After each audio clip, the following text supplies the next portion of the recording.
Live हो गया कप्तान? ठीक है, कमेंट्स कर चला दे एक बार ताकि मुझे पता चल जाए लाइव हो गया।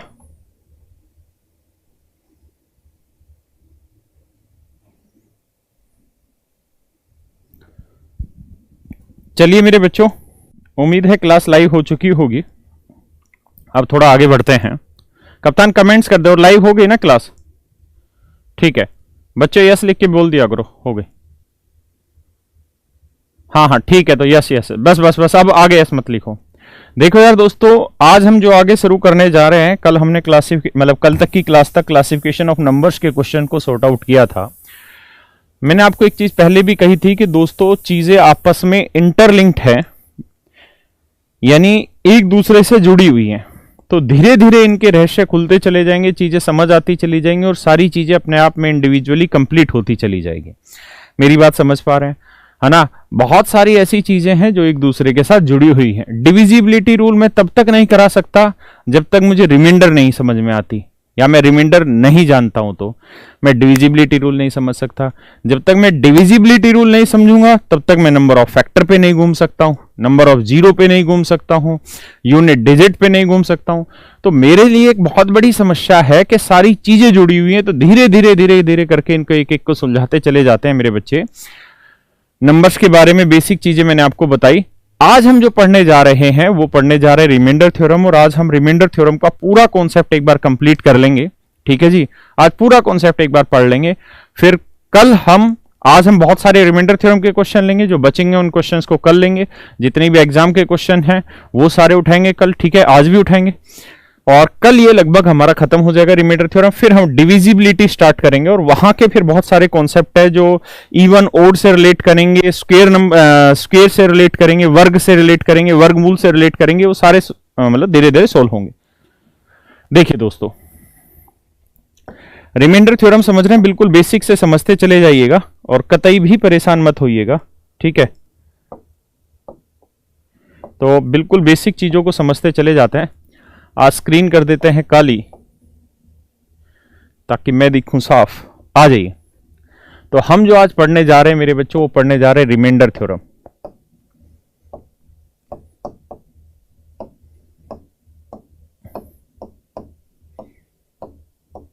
हिंदी में इसे कहते हैं शेषफल प्रमेय। शेषफल प्रमेय। कहानी ये है कि जो रिमाइंडर थ्योरम है, ये दो जगह फंसी हुई है। एक डिविजिबिलिटी, उसके अंदर डिविजिबिलिटी कॉन्सेप्ट के अंदर, डिविजिबिलिटी रूल में, विभाज्यता के नियम में, और दूसरा फंसा हुआ है रिमाइंडर थ्योरम खुद में एक। तो पहले आज रिमाइंडर थ्योरम के कॉन्सेप्ट को पढ़ रहे हैं, धीरे धीरे समझते चले जाना। बहुत बेसिक चीजों से शुरुआत कराऊंगा। देखिए यार, मैं आपको यहां लिख दूं कि यार दोस्तों 42 को है ना 5 से भाग दो।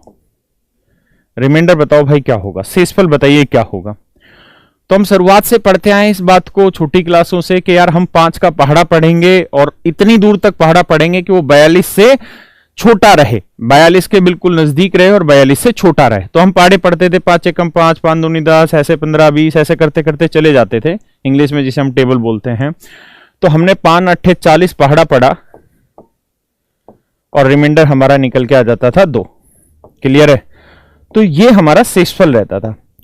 और हमारे स्कूल में हमारे टीचर हमेशा ये बात समझाते थे कि मेरे बच्चों, शेषफल जो होता है ना, वो हमेशा ही जिससे भाग दे रहे हो उससे छोटा होता है। एक चीज ये भी ध्यान रखना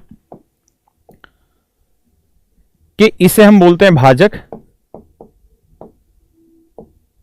डिवाइजर इंग्लिश में बोलते हैं, ठीक है जी। इसे हम बोलते हैं डिविडेंड, हिंदी में इसे भाज्य कहते हैं। इसे बोलते हैं कोशेंट,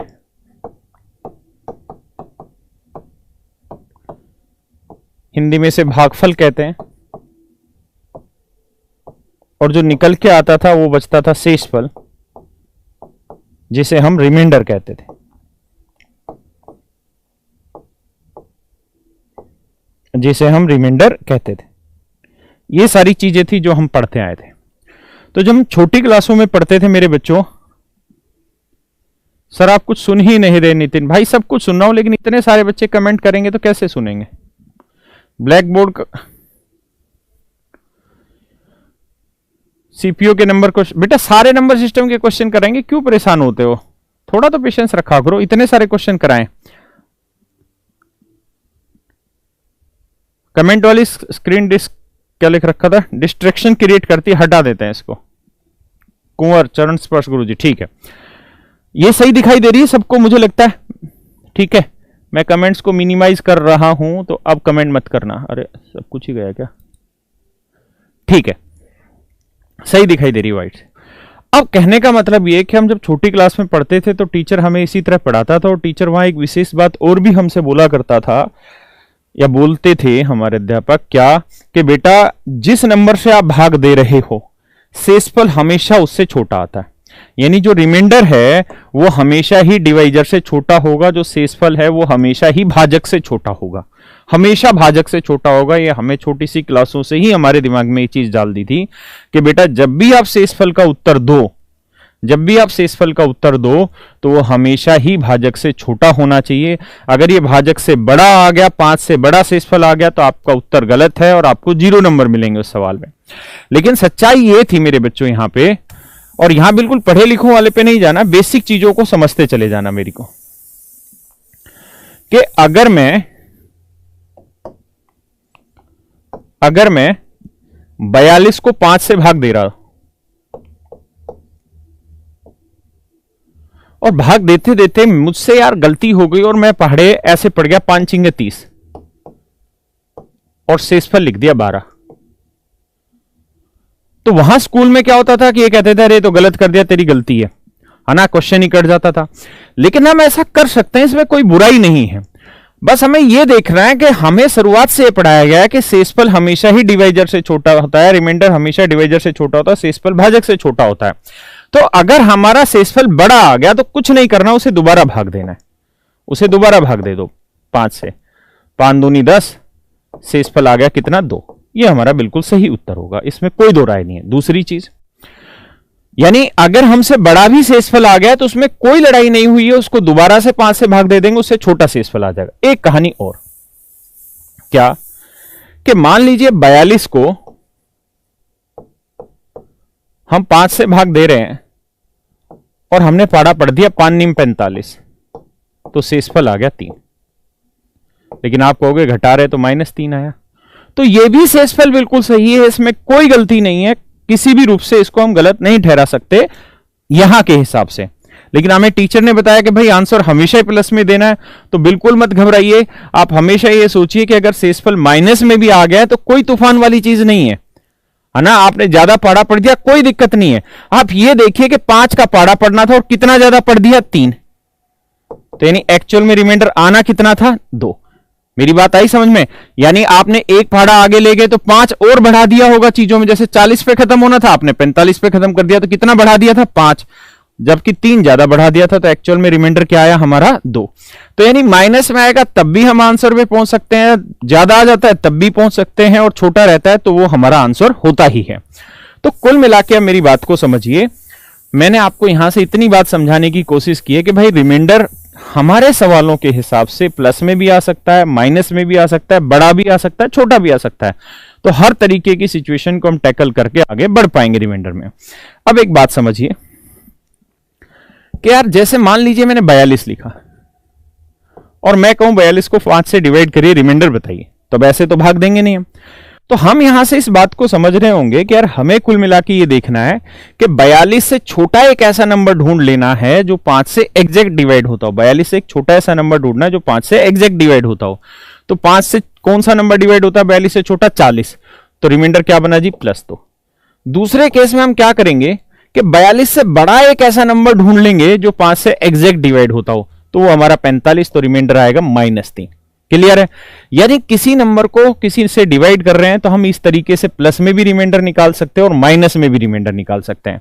और एक खास बात हमेशा ध्यान रखना कि इन दोनों ही शेषफलों का जो जोड़ होगा, 2 और 3 का जो जोड़ होगा, वो हमेशा ही किसके बराबर होगा? 5 के बराबर होगा। जैसे मान लीजिए मैंने आपको कहा कि भाई 50 को आप 7 से डिवाइड करिए, शेषफल बताइए क्या आया। तो आप कर क्या सकते हैं यहां पे?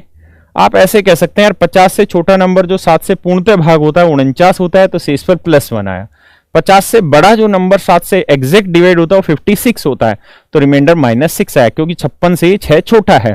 तो आपने एक चीज गौर करी कि इन दोनों का जो जोड़ है वो हमेशा किसके बराबर आएगा, नीचे वाली वैल्यू के बराबर आएगा। तो अगर मैं आपको ऐसे कह दूं कि यार यह कोई नंबर n था और इसे मैंने 11 से डिवाइड किया, और 11 से जब मैंने इसको डिवाइड किया तो मेरा रिमाइंडर प्लस में तो आया 3, तो आप मुझे बताओ माइनस में रिमाइंडर क्या आया होगा।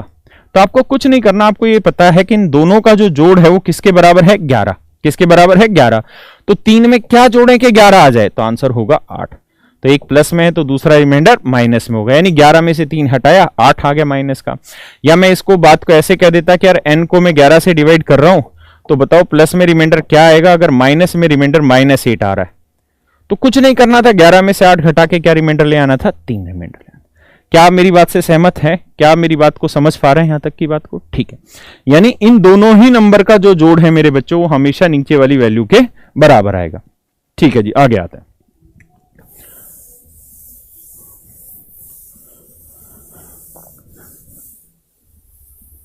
देखिए दोस्तों, आगे मैं आपको कहूं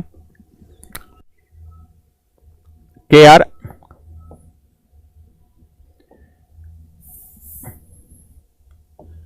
तीन को 5 से डिवाइड करो, रिमाइंडर बताओ क्या होगा। आप बिल्कुल ही बावले और भाग नहीं देना जानते हैं, तो 3 को यहां रखिए, 5 को यहां रखिए, भाग करिए। तो 5 का पहाड़ा पढ़ेंगे, 5 की टेबल पढ़ेंगे, 5 1 जा 5, वो तो ज्यादा चला गया, तो उससे छोटे वाला पढ़ेंगे, तो 5 0 0, तो 3 में से 0 हो गया, क्या रिमाइंडर आया, 3। हाँ या ना? तो इसका मतलब यह भी बना कि मैं अगर 0 को 5 से डिवाइड कराना चाहूं तो क्या एग्जैक्ट डिवाइड होता है? अच्छा, आप ये बताओ कि एग्जैक्ट डिवाइड का मतलब क्या होता है। तो एग्जैक्ट डिवाइड का मतलब होता है कि जब शेषफल शून्य आ जाए वो एग्जैक्ट डिवाइड माना जाता है। तो अगर मैं 5 को ना 0 को 5 से भाग दूंगा तो 5 का पहाड़ा पढ़ूंगा, तो 5 एकम 5, उससे छोटा आना है तो 5 0 0, 0 में से 0 गया 0। इसका मतलब ये हुआ कि 0 5 से एग्जैक्ट डिवाइड होगा। अगर 5 की जगह मैं 7 लिखता तो उससे भी यही होता, 6 लिखता उससे भी यही होता। यानी 0 एक सबसे छोटा ऐसा नंबर है जो किसी भी नंबर से डिवाइड हो जाता है। 0 सबसे छोटा नंबर है जो किसी भी नंबर से डिवाइड हो जाता है, बस 0 0 से ही डिवाइड नहीं होता। 0 0 से ही डिवाइड नहीं होता, बाकी सबसे डिवाइड हो जाता है।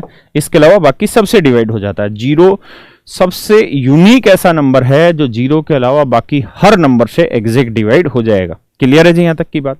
किसी को दिक्कत है? नहीं। 0 0 से क्यों डिवाइड नहीं होता ये मैं अलग से एक वीडियो बना के मैंने आपको कहा था, इन सारी चीजों को मैं एक दिन एक्सप्लेन कर दूंगा। देखिए जी, तो अगर मैं 3 को 5 से भाग दे रहा हूं और आपसे जानना चाह रहा हूं इसका रिमाइंडर बताइए क्या होगा, तो तरीका यह है कि आप 3 से छोटा वो नंबर देखिए जो 5 से पूर्णतः भाग होता हो। तो आप कहेंगे सर 3 से छोटा वो नंबर जो 5 से पूर्णतः भाग होता है वो शून्य है, तो ये कितना ज्यादा है, 3, तो रिमाइंडर 3। यहां की अगर मैं बात करूं कि बच्चे ये बताइए 3 से बड़ा वो कौन सा नंबर है जो 5 से पूर्णतः भाग होता हो, तो वो होगा 5, है ना। 3 से बड़ा कौन सा नंबर है जो 5 से पूर्णतः भाग होगा, 5, तो कितना छोटा हो, -2, तो रिमाइंडर +3 और -2। और ध्यान रखना इन दोनों का ही जोड़ कितना आएगा, 5। मैं आपको कहूं कि बताओ यार 3 को या 13 को 19 से डिवाइड करें तो रिमाइंडर क्या आएगा। अगर 13 को 19 से डिवाइड करें तो रिमाइंडर क्या आएगा। तो कुछ नहीं करना, आपने ऐसे देखना है, दिखाई दे रही है ना ये चीज, हाँ। तो आपको कुछ नहीं ऐसे देखना है चीजों को बस कि 13 से छोटा नंबर ढूंढना है जो 19 से एग्जैक्ट डिवाइड हो जाए। तो 13 से छोटा 0 एक ऐसा नंबर है जो किसी भी नंबर से डिवाइड हो जाएगा।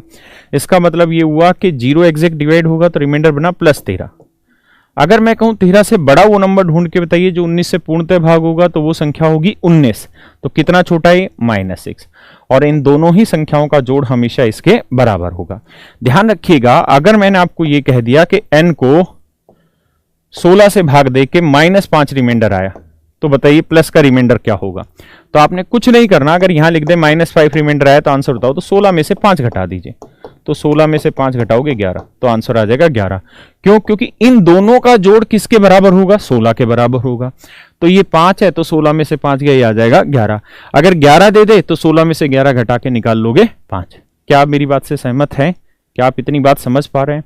एक बार के लिए 2-3 सेकंड के लिए इस बात को समझिए, क्योंकि रिमाइंडर थ्योरम के बेसिक यही है। इसके बाद दुनिया जहान की सारी थ्योरम मैं पढ़ा दूंगा यहाँ पे, लेकिन बेसिक चीजें यही है।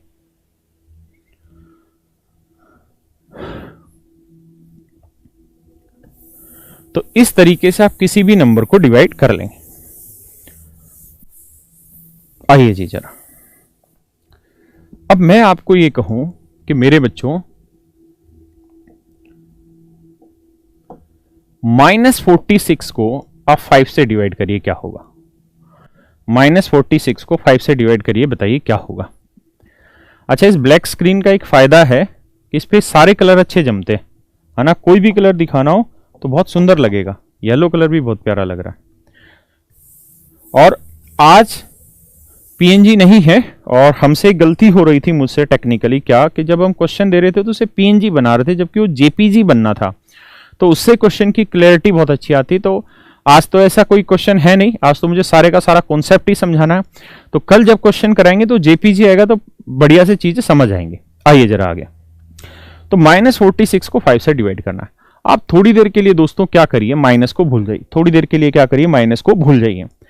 अगर माइनस को भूल जा रहे हैं तो बस ऐसे देखिए कि यार 46 से या प्लस में ही निकाल लीजिए आप रिमाइंडर। 46 को 5 से डिवाइड कर रहे हैं, तो आप ये बताइए कि 46 से छोटा कौन सा नंबर है जो 5 से एग्जैक्ट डिवाइड होगा? तो आप कहेंगे सर 45 एग्जैक्ट डिवाइड होगा। अगर 45 पूर्णतः भाग हो रहा है तो रिमाइंडर क्या बना जी? +1 बचा। रिमाइंडर क्या बचा जी? +1 बचा। क्लियर है दोस्तों? रिमाइंडर बचा हमारा +1। अब +1 तो बचा, लेकिन यहां माइनस है, तो माइनस को जब +1 से मल्टीप्लाई करेंगे तो आंसर आ जाएगा -1। तो 5 में से 1 घटाओगे, क्योंकि बताया था कि अगर कोई नंबर n है और इसे मैं 5 से डिवाइड कर रहा हूं, रिमाइंडर -1 आया, तो प्लस का रिमाइंडर क्या होगा? तो 5 में से 1 घटाएंगे, सीधा आंसर आ जाएगा 4। प्लस में क्यों निकाल रहे हैं? क्योंकि हमें बचपन से वही पढ़ाया गया है कि रिमाइंडर हमेशा डिवाइजर से छोटा होना चाहिए, यानी इससे छोटा होना चाहिए और प्लस में होना चाहिए। तो अल्टीमेटली हमें आंसर उसी रूप में देना है। लेकिन क्वेश्चन की कैलकुलेशन में हम प्लस भी यूज कर सकते हैं, माइनस भी यूज कर सकते हैं, बड़ा रिमाइंडर भी ले सकते हैं, छोटे से भी काम चला सकते हैं, लेकिन फाइनली आंसर हमेशा छोटा देना होता है। तो 5 में से 1 घटाएंगे, आंसर आएगा 4। ये हमारा आंसर हो गया। दूसरा तरीका, दूसरा एक तरीका मेरा ये है कि 46 को अगर मैं 5 से डिवाइड कर रहा हूं, 46 को मैं 5 से डिवाइड करने लग रहा हूं दोस्तों, तो यहां मैं इसका माइनस में रिमाइंडर चेक कर सकता हूं। तो ये बताओ 46 से बड़ा कौन सा नंबर है जो 5 से एग्जैक्ट डिवाइड हो जाए? आप कहोगे सर 50 एग्जैक्ट डिवाइड होता है, 50 पूर्णतः भाग जाता है ना। 50 भाग जा रहा है तो शेषफल क्या बना? -4। तो माइनस को -4 से गुना करेंगे, सीधा आंसर आ जाएगा +4। तो ये हमारा क्या हो जाएगा? आंसर। क्लियर है जी यहां तक की बात? बहुत बेसिक चीजें बताने लग रहा हूं। चलिए थोड़ा और आगे बढ़ते हैं, आज तो रंग बिरंगे चलते हैं। मैं आपको कहूं कि यार -37 डिवाइड बाई 13, रिमाइंडर बताइए क्या होगा दोस्तों? तो अब आप यहां 2 तरीके से चल सकते हैं। पहला तरीका थी, माइनस को भूल जाइए, बस 37 को भाग दीजिए। तो 37 को 13 से भाग देंगे तो 13 दूनी 26, 13 तिये 39। अगर आप 26 पे जाते हैं, अगर आप 26 पे जाते हैं तो शेषफल बचेगा +11, लेकिन यहां माइनस का साइन है, तो माइनस इंटू +11 करोगे तो आएगा -11, और 13 में से 11 घटाएंगे तो आंसर आया 2। ये मेरा आंसर हो गया। क्लियर है? दूसरा, अगर मैं -37 को 13 से भाग दे रहा हूं तो मैं 37 से बड़ा भी नंबर ले सकता हूं जो 13 से डिवाइड हो, तो 39 भाग होता है, तो 13 तिये 39, कितना बचा जी? -2। तो माइनस माइनस क्या हो जाएगा? प्लस। तो ये मेरा आंसर हो जाएगा। यानी कुल मिला के हम इस बात को यहां तक समझे होंगे कि हम माइनस लेके चलें तब भी वही आंसर आना है, प्लस लेके चलें तब भी वही आंसर आना है, लेकिन ये अब हमें डिसाइड करना है कि किस जगह हम माइनस शेषफल लेके चले और किस जगह हम प्लस वाला शेषफल लेके चले। ये हमें डिसाइड करना है। तो जब भी यहां माइनस आए तो आप कोशिश करिए कि माइनस वाला रिमाइंडर लिया जाए। अगर आसानी से आ रहा है तो उसका फायदा क्या है कि माइनस माइनस इंटू सीधा प्लस होके आंसर दे देगा। अगर आप प्लस वाला लेंगे तो माइनस से मल्टीप्लाई करके पहले माइनस लाएंगे, फिर आप उसे बनाएंगे प्लस। तो 2 सेकंड के लिए आप इतनी बात को भी एक बार समझिए।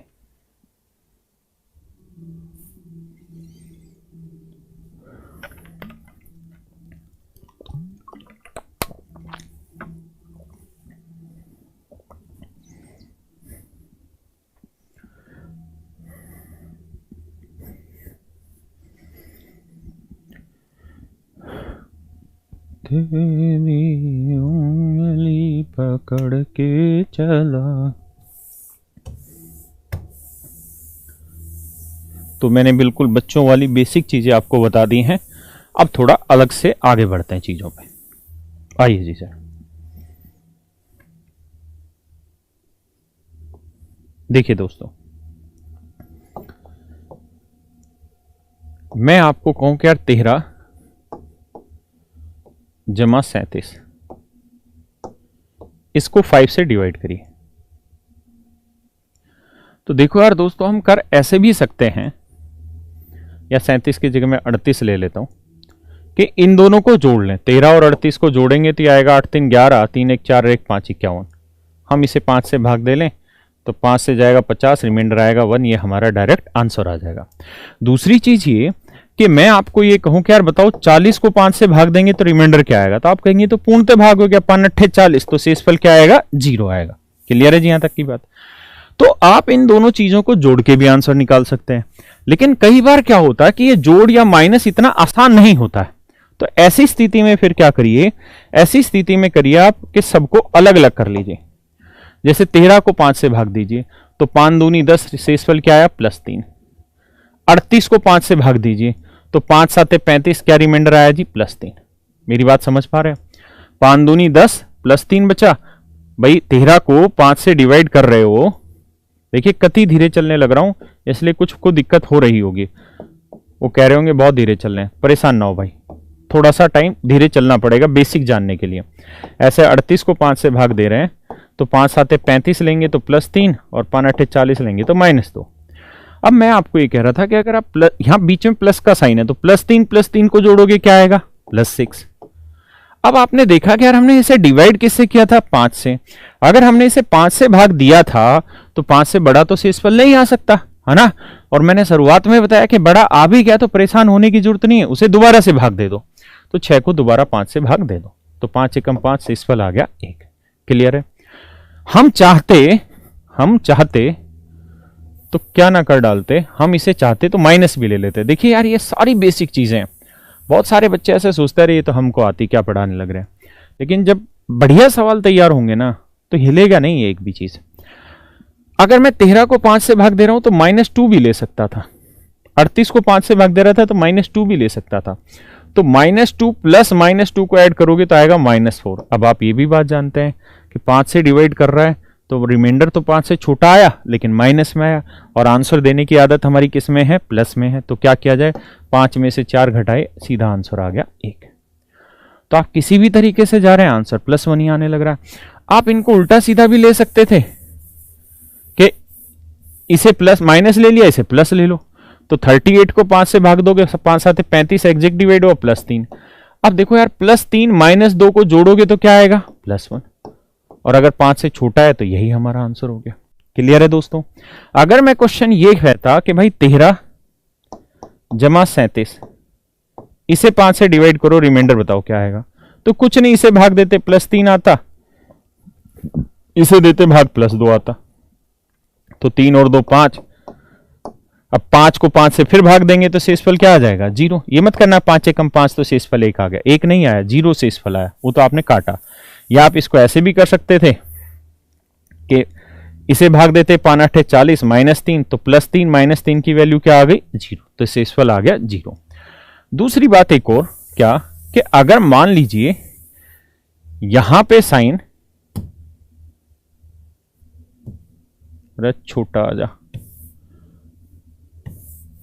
अगर मान लीजिए यहां पे साइन प्लस की जगह माइनस का हो जाता दोस्तों, साइन हो जाता माइनस का, तो क्या करते हैं? तो भी कुछ नहीं, यहां -2 है, यहां माइनस का साइन और यहां +3 है, तो इन्हें सोल्व करोगे तो -2 -3, तो वैल्यू क्या आई? -5 आई। हाँ है ना? क्या वैल्यू आ जाती यहां पे? -5 आ जाती।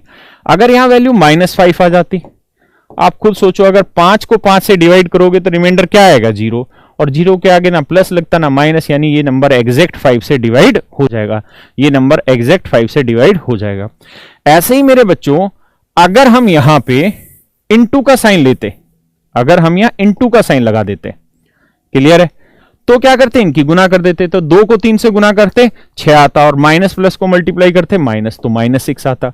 अब हमें यह देखना था कि यार 6 तो बड़ा आ गया 5 से, है ना, 6 तो 5 से बड़ा आ गया, और रिमाइंडर हमेशा ही डिवाइजर से छोटा लेना है, शेषफल हमेशा ही भाजक से छोटा लेना होता है।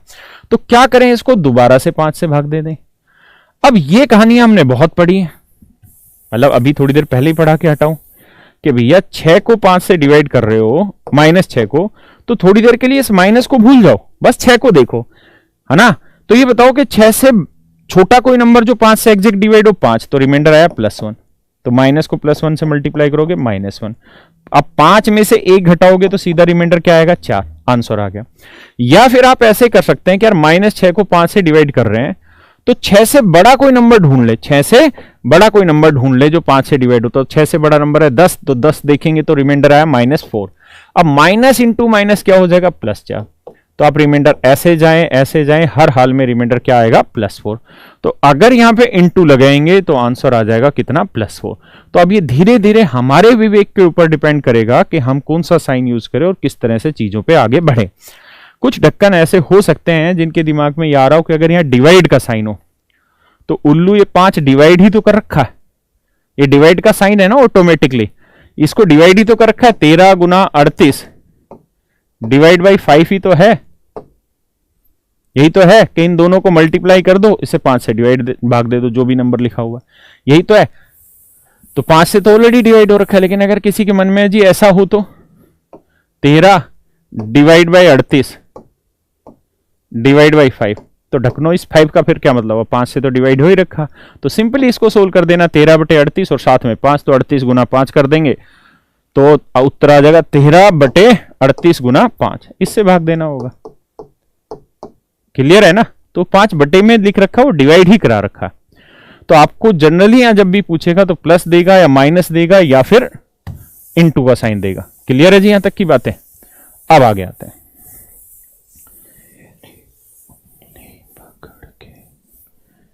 तो आपको ये बातें सारी समझ आ गई ना, कोई दिक्कत तो नहीं इतनी चीजों में। अगर कहीं 1% भी आपको डाउट है तो अभी मुझे बताइए, वरना फिर आगे बढ़ते हैं। कुल मिला के मैंने आपको यहां समझाने का यह प्रयास किया है कि इस तरीके के क्वेश्चन को हम किस तरीके से सोल्व करते हैं, बेसिक रिमाइंडर का कॉन्सेप्ट क्या होता है, यह समझाने का यहां पे प्रयास किया गया। उम्मीद है आपको बातें समझ आई हो। देखिए दोस्तों, अब आगे आते हैं। मैं अब बात कर रहा हूं एसएससी 2011 की। एसएससी 2011 में यहां पे उसने इन क्वेश्चन को देना स्टार्ट किया था। उससे पहले ये क्वेश्चन ना के बराबर रहते थे और रिमाइंडर थ्योरम प्रॉपर एक चैप्टर को लेके इन्होंने शामिल किया था, और 2011 से ही इन्होंने एडवांस पोर्शन को एसएससी में शामिल किया था। उससे पहले एडवांस एसएससी में शामिल नहीं होता था। क्लियर है दोस्तों। तो मैं बिल्कुल शुरुआत से बता रहा हूं कि कैसे क्वेश्चन आते थे। तो शुरुआत में क्वेश्चन ऐसा आते थे कि 63 गुना 113 डिवाइड करो 11 से, रिमाइंडर बताइए क्या होगा। ऐसे क्वेश्चन देता था उस समय। करिए जरा 1 सेकंड के लिए। मेरी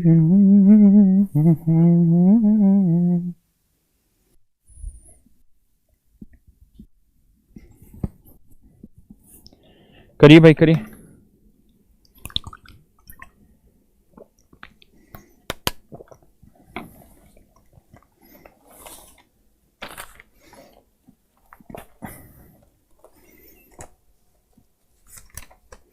आप कहेंगे तो मैं इनके ईयर भी लिख दूंगा, किस साल कौन सा क्वेश्चन आया। बाकी ये ऐसे क्वेश्चन थे जो बिल्कुल बेसिक क्वेश्चन पूछे थे उस समय, जो 2011 से स्टार्ट हुआ था। देखिए यार, कुछ नहीं करना आपने, आप तो समझदार हैं। 63 के आसपास एक ऐसा नंबर ढूंढिए 63 के आसपास जो 11 से एग्जैक्ट डिवाइड होता हो। तो आप कहेंगे सर 66। आप क्या कहेंगे सर 66। 66 तो 66 से कितना छोटा है, -3। यहां देखिए यार, 11 से डिवाइड करेंगे 113 को तो 110 एग्जैक्ट डिवाइड होता है ना। तो 110 अगर पूर्णतः भाग हो रहा है तो शेषफल कितना बचा, +3। यहां तक की बात आई समझ में। अब इनटू का साइन है तो -3 को +3 से गुना करोगे, आंसर आया -9। और मैंने आपको ये बात बताई थी कि दोस्तों शेषफल हमेशा ही इससे छोटा होना चाहिए लेकिन पॉजिटिव होना चाहिए। आप यूज कुछ भी करें लेकिन बोलना हमेशा पॉजिटिव होता है, क्योंकि शुरुआत से वही सीखता है। तो कुछ नहीं करना, 11 में से 9 गया, हमारा आंसर आ जाएगा 2। ये हमारा हो जाना था आंसर। क्लियर है? अगर यहीं पे प्लस का साइन होता मेरे बच्चों तो क्या आंसर आता? अगर यहीं पे प्लस का साइन होता तो क्या आंसर होता? तो उस सिचुएशन में -3 + 3 को करते तो क्या आता? 0। तो हम कह देते जी ये नंबर 11 से एग्जैक्ट डिवाइड हो रहा है। अगर यहां मान लीजिए माइनस का साइन होता तो क्या करते? तो भी यही चीज करते कि भाई -3 और -3, तो -3 को सोल्व करोगे क्या आएगा? -6। तो -6 आ गया, तो 11 से डिवाइड कर रहे हैं तो प्लस में आना चाहिए, तो 11 में से 6 गया, आंसर आएगा 5। हाँ है ना? यानी अगर हम यहां साइन चेंज करेंगे तो आंसर बदलेगा, अदरवाइज आप कोई भी तरीका अपनाएंगे तो आंसर हर हाल में सेम आना। क्लियर है जी ये चीजें? सबसे शुरुआत में ये क्वेश्चन आते थे, जो एग्जाम में आए हुए क्वेश्चन है वो मैं करा रहा हूं, जो शुरुआत में आते थे, जिनका अब कोई वास्ता नहीं है, लेकिन हमें शुरुआत कहीं से ना कहीं से करना था, इसलिए हम ऐसे क्वेश्चन लेके चल रहे हैं। 40 × 64 / 9 पूछा जी, रिमाइंडर बताइए क्या आएगा? ये क्वेश्चन है।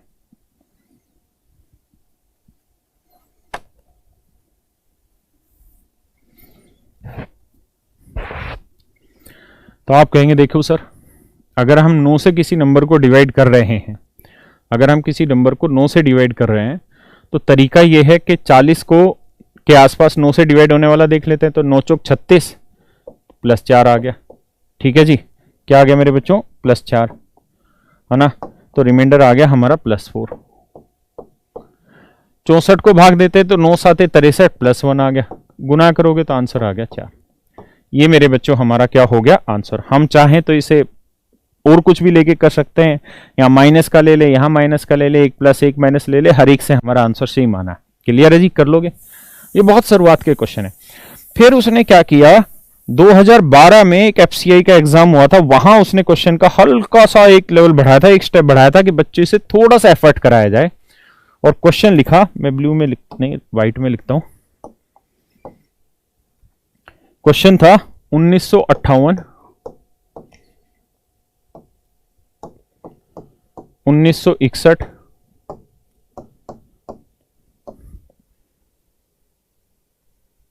और था 1954, 191। कह रहा था जी डिवाइड करिए 19 से और रिमाइंडर बताइए क्या आएगा। अगर इन सबको 19 से भाग दे दे तो शेषफल क्या आएगा, ये हमारा क्वेश्चन था। क्लियर है दोस्तों? तेरी उंगली पकड़ के चला,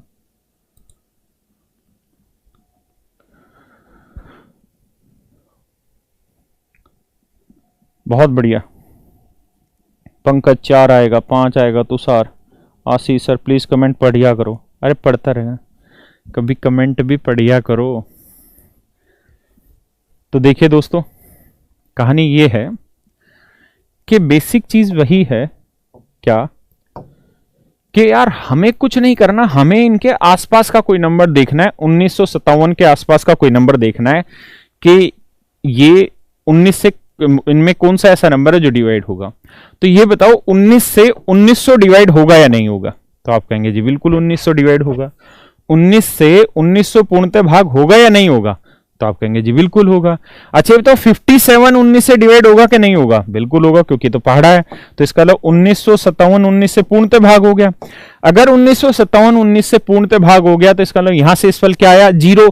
साइन किस चीज के बीच में? इनटू के। तो यहां कुछ भी शेषफल बचा हो, अगर हम 0 से गुना करेंगे तो शेषफल हमेशा क्या आएगा? 0 ही आएगा। क्लियर है ना?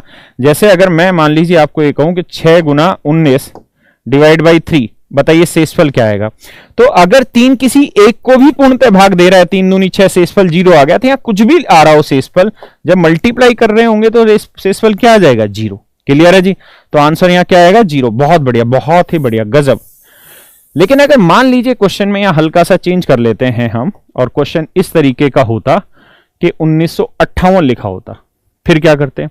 तो हमें एक डाटा यहां से 1957 तो मिल गया है ना, कि भाई 1957 के आसपास की बातें हैं सारी की सारी। तो ये बताओ ये 1957 से कितना बड़ा है? तो 1 बड़ा है। ये 1957 से कितना बड़ा है? 4 बड़ा है। ये 1957 से कितना छोटा है? तो -3 छोटा है। अब ये 191 आ गया, तो 19 से 190 पूर्णतः भाग होगा तो कितना बड़ा है? 1। ये चीजें धीरे धीरे बेसिक चीजें हमें खुद ही सीखनी होंगी। क्यों? अगर हमें खुद ही सीखनी है तो अब इसे गुना करते हैं। तो गुना करेंगे तो 4 एकम 4, 4 तिये 12, तो आंसर आया 12। अब प्लस आया माइनस, वो चेक कर लेते हैं। तो देखो यार, प्लस प्लस ये माइनस है, तो यहां माइनस का निशान लगा देते हैं। अब आपने ये बात सीखी थी, या मैंने अभी थोड़ी देर पहले यही चीज समझाया था कि अगर आप 19 से भाग दे रहे हैं तो 19 से छोटा रिमाइंडर आएगा, लेकिन किस में आएगा? प्लस में आना चाहिए। किस में आना चाहिए मेरे बच्चों? प्लस में आना चाहिए। अगर प्लस में आना चाहिए तो 19 में से -12 गया तो कितना बचा? 7।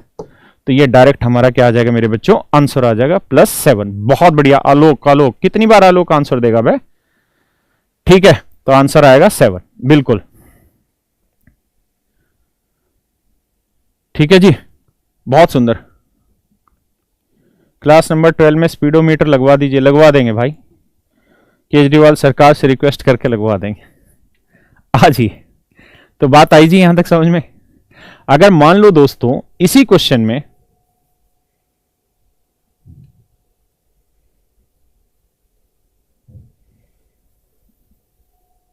मैं सारी जगह प्लस का साइन लगा देता, अब बताओ जी रिमाइंडर क्या होगा? तो भी सेम वही तरीका अपनाना है, कोई अलग चीज थोड़ी करनी थी। क्या क्या तरीका अपनाना है?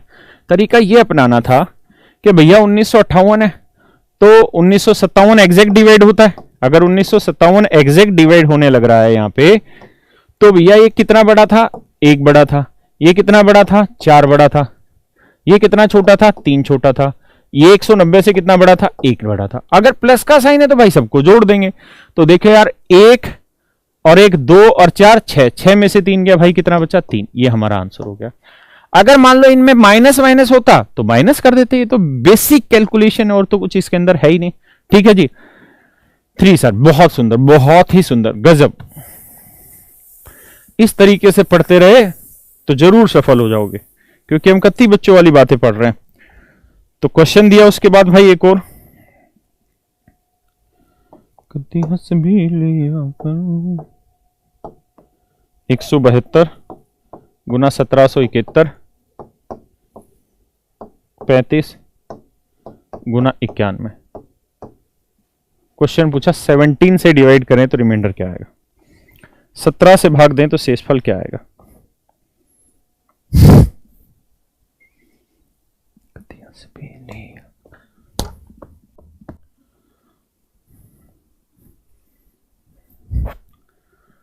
सर हमारा कमेंट्स भी पढ़ लिया करो। पढ़ लेते हैं भाई, हल्का सर तेज, बिल्कुल तेज पढ़ा देंगे। थोड़ा पेशेंस तो रखो बे ढकनो, बेसिक चीजें पढ़ रहे हैं। देखिए यार क्या करना है, 17 के आसपास देखना है। तो आप जानते हैं 170 एग्जैक्ट डिवाइड होगा 17 से, तो क्या रिमाइंडर आएगा मेरे भाई यहाँ पे? तो ये रिमाइंडर आएगा +2। क्लियर है जी यहाँ तक की बात?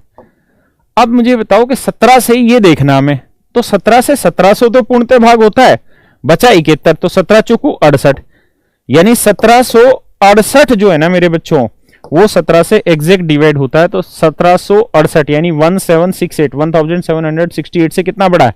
+3 बड़ा है। 17 दूनी 34, कितना बड़ा है? 1। अब 17 पंजे 85 होता है, 85 से कितना बड़ा है भाई? 6 बड़ा है। क्लियर है जी? अब हमें कुछ नहीं करना है, इनको गुना करना है, साइन मल्टीप्लीकेशन का है। तो 6 तिये 18, 18 दूनी 36, तो उत्तर आया 36। लेकिन हमने ये बात पढ़ी है कि अगर हम 17 से भाग दे रहे हैं तो भैया वो 17 से बड़ा नहीं आ सकता रिमाइंडर, तो 17 से दोबारा भाग दो, कोई दिक्कत नहीं है। तो 17 एकम 17, 17 दूनी 34, 34 भाग जाएगा तो शेषफल क्या बना? +2। तो ये मेरा क्या आ जाएगा मेरे बच्चों? आंसर। बहुत सुंदर, शुभम 2 सही है सर, आयुष ठीक है। अब कहानी ये है दोस्तों कि क्या ऐसे ही क्वेश्चन देता रहा वो आगे ना। देखिए उसने 2011 में पहली बार इंट्रोड्यूस किया इसे, उसके बाद हर बार चेंज किया, हर बार चेंज किया। फिर उसने इसमें फैक्टोरियल से क्वेश्चन देने स्टार्ट हुए। किससे क्वेश्चन देने स्टार्ट हुए? फैक्टोरियल से। तो पहले मैं आपको यह बता देता हूं कि फैक्टोरियल है क्या, है ना, फिर मैं फैक्टोरियल से रिलेटेड क्वेश्चन कराता हूं। Factorial, don't go on spelling.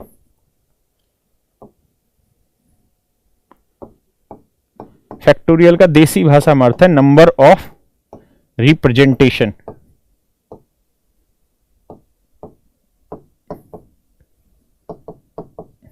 किसी चीज को रिप्रेजेंट करने के कितने तरीके होते हैं उसे हम फैक्टोरियल से डिनोट करते हैं। ठीक है जी, इसका समझना इसलिए जरूरी है कि ये आपको कई जगह काम आएगा। ठीक है, जैसे मान लीजिए मैं आपको ये कहूं कि मेरे पास दो लेटर है ए और बी, ए और बी दो लेटर हैं, तो ये बताओ इन्हें कितने तरीके से इनसे वर्ड बनाए जा सकते हैं।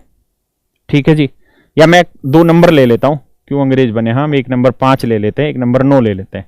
अब ये बताओ 5 और 9 की हेल्प से कितने नंबर बनाए जा सकते हैं। तो आप कहोगे सर या तो 59 बना सकते हैं या 95 बना सकते हैं। क्लियर है, दो तरीके से बनाए जा सकते हैं। अब अगर मैं आपको ये कहूं कि यार 5 9 6 ये 3 नंबर है, अब मुझे ये बताओ कि ये 3 नंबर है तो ये 3 अंक है, तो इनसे कितनी संख्याएं बनाई जा सकती है। तो आप कहोगे देखो सर इसके बड़े सारे तरीके हैं। पहला तो आप 596 रख लो, फिर 5 को यहीं रखो, 6 को आगे ले आओ, एक तो तरीका ये बन गया, बिल्कुल सही जी। अगली बार 9 को रख लो यहां, तो 9 को रखोगे तो बचे क्या 5 और 6, तो यहां 5 रख लो, यहां 6 रख लो, यहां 6 रख लो, यहां 5 रख लो, अब बचा क्या जी 6, तो 6 यहां रख लो, बचा क्या जी 5 9, तो एक बार 5 पहले रख लो, 9 बाद में, एक बार 9 पहले रख लो, 5 बाद में। तो आपने देखा कितने सारे तरीके हुए, 2 2 4 और 2 6 तरीके। ऐसे ही मैं आगे बात करूं कि यार मेरे पास 3 8 5 7 4 अंक है, तो बताओ इससे कितनी संख्याएं बनेंगी। तो यानी इन अंकों के थ्रू हम कितने तरीके से नंबर को रिप्रेजेंट कर सकते हैं, ऐसी बहुत सारी चीजों के थ्रू जो जो रिप्रेजेंट कर सकते हैं उसे हम फैक्टोरियल कहते हैं। क्लियर है, तो यहां 3 डिजिट थे तो हम इसके थ्रू कितने तरीके से नंबर बना सकते हैं, 6 तरीके से। यहां 2 डिजिट थे तो कितने तरीके से, मतलब 2 डिजिट थे तो 2 तरीके से नंबर बना सकते हैं। ऐसे 4 डिजिट हो तो कितने तरीके से नंबर बना सकते हैं।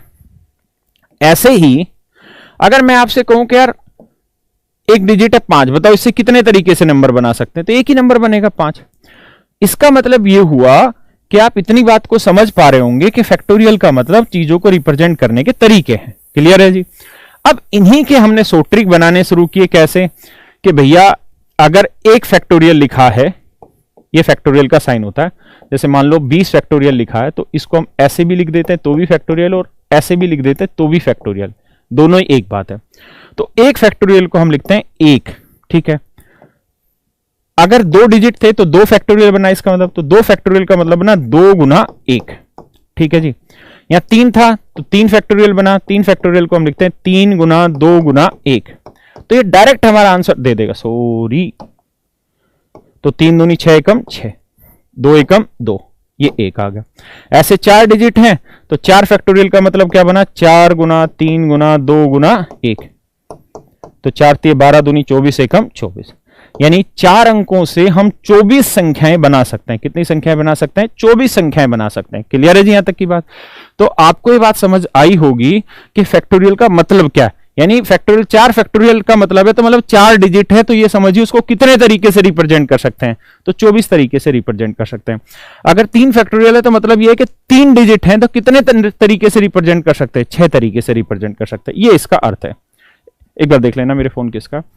तो ऐसे ही चीजों को आगे बढ़ाना है। अब बात आती है कि क्या आपने ये बातें बता दी कि भैया फैक्टोरियल का मतलब ये होता है कि अगर मैंने 5 फैक्टोरियल लिखा है, भाई 1 सेकंड के लिए मैं एक कॉल पिक कर रहा हूं, फिर आपसे बात करता हूं।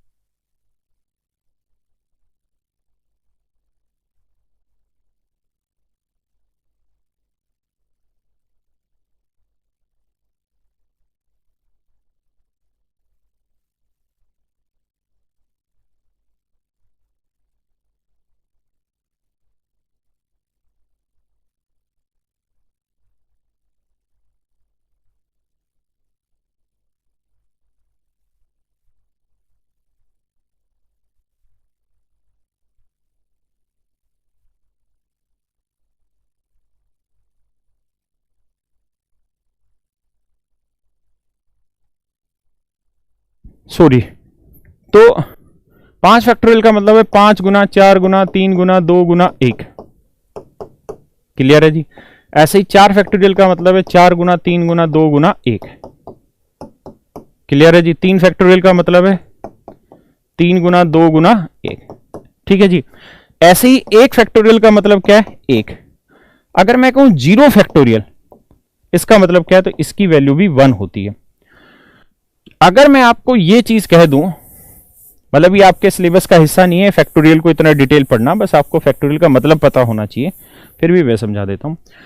अगर मैं कहूं कि मेरे पास कोई भी डिजिट नहीं, मेरे पास कोई भी डिजिट नहीं है, तो बताओ कितने नंबर बना सकते हैं। मेरे पास कोई भी डिजिट नहीं है तो कितने नंबर बना सकते हैं, ट्रायंगुलर नंबर। अभी बता रहा हूं भाई, 100% अभी बताऊंगा, आपने याद दिला दिया। तो क्वेश्चन ये है कि पूछ रहा हूं कि मैं कह रहा हूं कि मेरे पास कोई डिजिट नहीं है तो कितने नंबर बना सकते हैं, तो आप कहोगे एक भी नंबर नहीं बनेगा। एक भी नंबर नहीं बनेगा मतलब ये भी एक बताने का तरीका है। इसीलिए 0 फैक्टोरियल की वैल्यू 1 बोली गई है, कि कुछ नहीं का मतलब उसको भी बोलने का एक तरीका है कि भाई कुछ नहीं, तो वो भी एक तरीका है। इसलिए 0 फैक्टोरियल की वैल्यू ध्यान रखना हमेशा 1 रहेगी।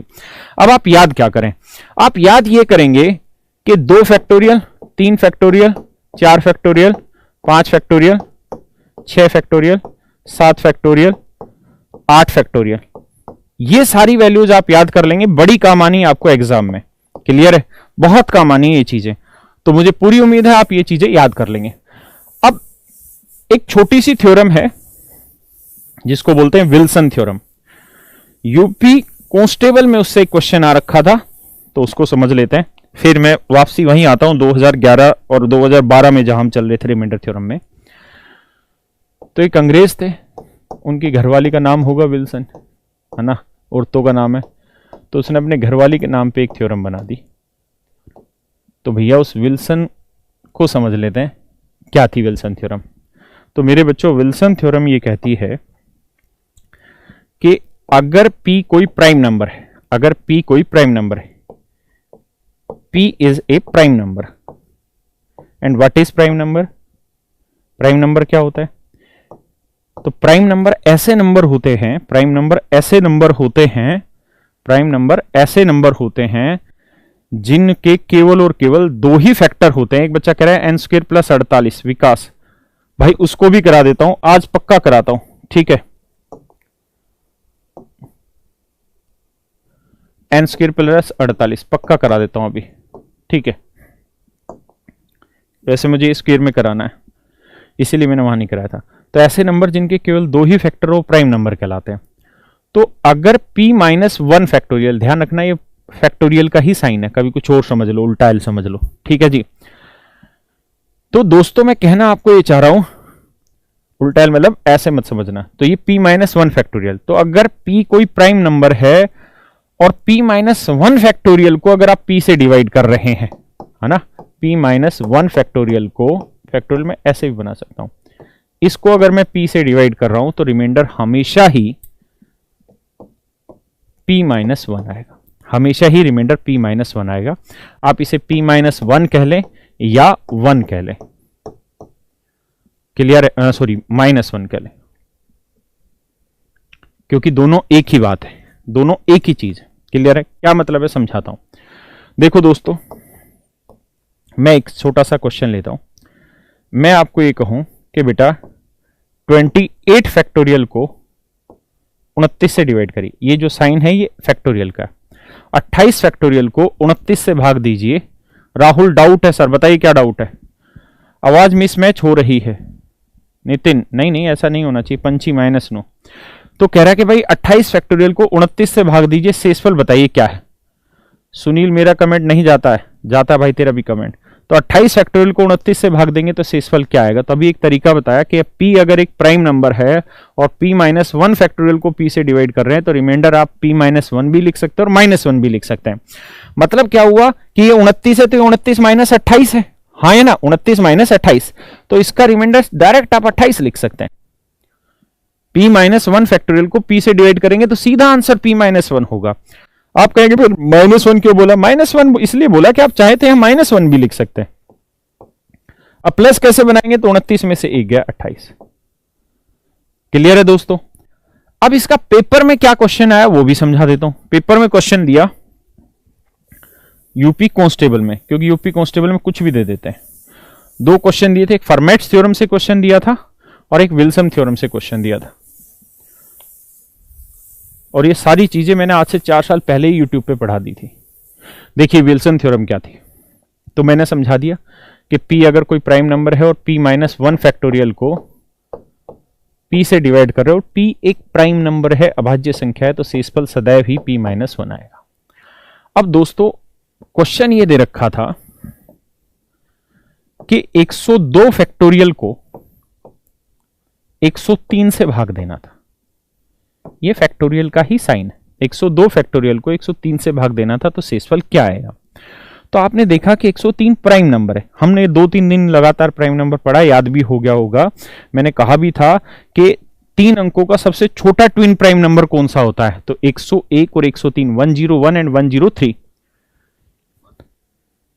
कैसे एक ही बात है, बताया तो है। तो आप देखेंगे कि भैया ये p माइनस 1 हो गया p है, तो आंसर हम 102 भी लिख सकते हैं और आंसर हम -1 भी लिख सकते हैं। तो 103 में से -1 घटाओगे तो 102 ही तो आएगा। इसीलिए मैंने कहा कि p माइनस 1 भी वही बात है और -1 भी वही बात है, क्योंकि अगर मान लीजिए यहां कोई नंबर लिखा हुआ है, ठीक है जी, और मैं इसे p से डिवाइड करने लग रहा हूं, रिमाइंडर में कह रहा हूं p माइनस 1 है, ठीक है जी, या p माइनस 1 को मैं डिवाइड p से कर रहा हूं, रिमाइंडर -1 है, तो दोनों एक ही तो बात है। इस -1 को प्लस कैसे बनाएंगे, p में से 1 घटा के, तो p -1 ही तो आया। क्लियर है। तो जो बच्चा डाउट पूछ रहा है सर बिहार पुलिस में धांधली हुई है, बलराम भैया बिहार वाले सरकार को कुछ करना चाहिए। तो ये बातें समझ में आई कि विल्सन थ्योरम कैसे क्वेश्चन में बनाई जाती है और कैसे पूछी जाती है। तो एक ही क्वेश्चन आया, इसके अलावा आज तक कोई क्वेश्चन किसी एग्जाम में विल्सन थ्योरम से नहीं आया, लेकिन मैंने आपको उसको बता दिया कि किस तरीके के उसके क्वेश्चन को करेंगे। सर मेरा कमेंट नहीं पढ़ रहे, विकास पढ़ रहे हैं बेटा, बार बार ये बकवास ना करा करो बे। अब आते हैं अगले क्वेश्चन, मतलब उसी कॉन्सेप्ट पे जहां हम चल रहे थे, फैक्टोरियल पे। तो फिर उन्होंने क्वेश्चन पूछा कि फाइंड रिमाइंडर, ठीक है जी, रिमाइंडर पूछा और क्वेश्चन दिया 1 factorial, 2 factorial, 3 factorial, 4 factorial, 5 factorial, 1000 factorial, ये क्वेश्चन दिया। और क्वेश्चन में पूछा कि अगर इसे 10 से भाग दें, किससे भाग दें, 10 से भाग दें, तो शेषफल बताइए क्या होगा। If we divide it by 10 what will be the remainder, what will be the remainder.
अरे रे sorry sorry sorry sorry sorry sorry, आवाज कट गई थी, आवाज कटी हुई थी, सॉरी, माफी माफी माफी,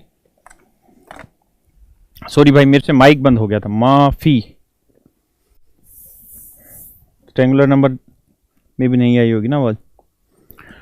देखो यार, ट्रायंगुलर नंबर का मतलब होता है ऐसा नंबर जिनके बीच का जो डिफरेंस है ना वो 2, 3, 4, 5 यानी एक सीरीज में चलता चला जाए।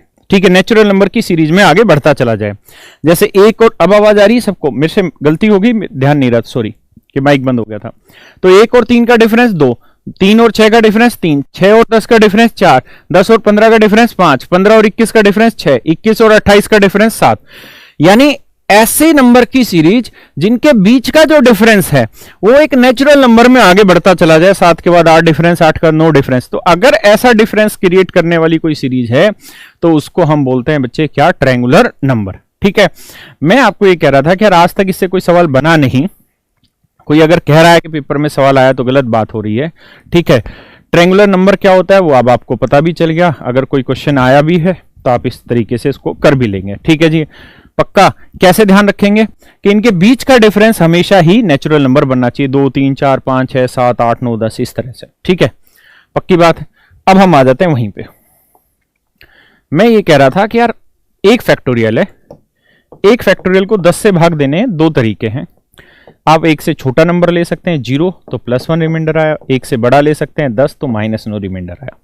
लेकिन हमें छोटा रिमाइंडर लेना है क्योंकि कैलकुलेशन खुद ही करनी है ना, कोई और नहीं करेगा। यहां है 2 फैक्टोरियल, 2 फैक्टोरियल का मतलब 2, 2 को 10 से भाग दोगे रिमाइंडर क्या लिखना चाहिए? 2।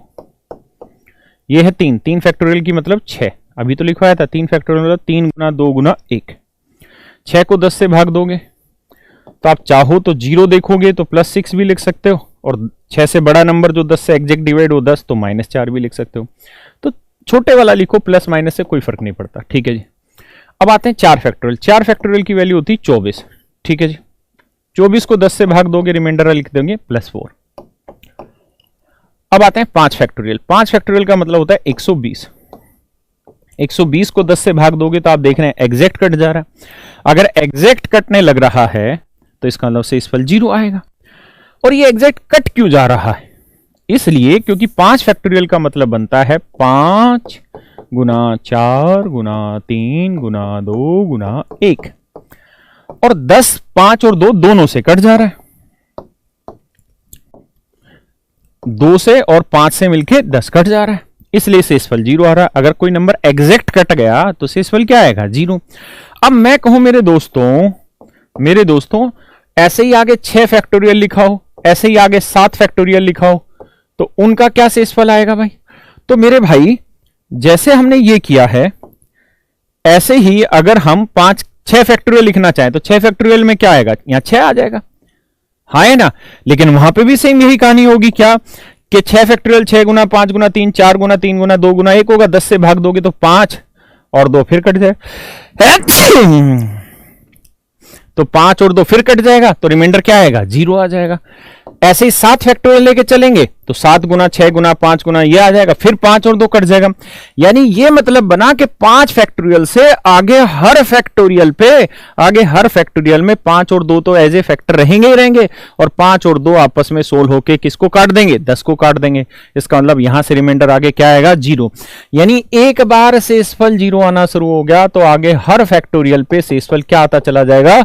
0 आता चला जाएगा मेरे बच्चों, 0 आता चला जाएगा। ठीक है, अंतेश मेरा कमेंट नहीं पढ़ रहे हैं बे ढक्कन। टीना नो वॉइस, हाँ बेटा वो गलती हो गई थी, मेरे से माइक बंद हो गया था। तो एक बार इतनी बात को समझो, कोई दिक्कत है तो मुझसे पूछो।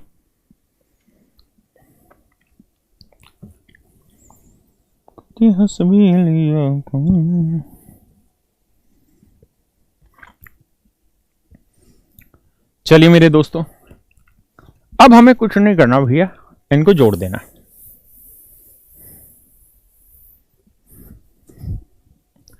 कैसे? ये तो 0 0 हो गया तो जोड़ 0 ही रहा, +4 और -4 का जोड़ भी क्या आ गया? 0। 2 और 1 को जोड़ेंगे तो क्या आएगा? 3। इसका मतलब इसका जो आंसर आएगा वो आएगा 3। ये हमारा आंसर हो गया। यानी इसको अगर हम 10 से डिवाइड कर रहे हैं मेरे बच्चों तो आंसर आ रहा है कितना? 3। क्लियर है जी? यहां तक किसी को कोई दिक्कत है? नहीं। अब अगले क्वेश्चन पे चलते हैं। चलिए जी दोस्तों, एक और क्वेश्चन लेते हैं। 1 factorial, 2 factorial, 3 factorial, 4 factorial, 5 factorial, 1000 factorial या 10,000 फैक्टोरियल, और कह देगा कि इसे अगर 12 से भाग दें तो भैया शेषफल बताइए क्या आएगा। अगर इसे 12 से भाग दें तो बाबू शेषफल क्या आएगा। संकेत 3 होगा।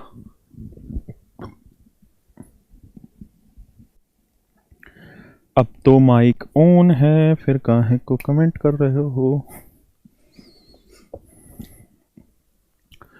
एक बच्चे ने हिंदी में लिखा आवाज, बहुत बढ़िया बेटा। आवाज नहीं आ रही, अब आवाज आ गई बेटा। पिछले कमेंट है ख्याल हो तुम्हारे।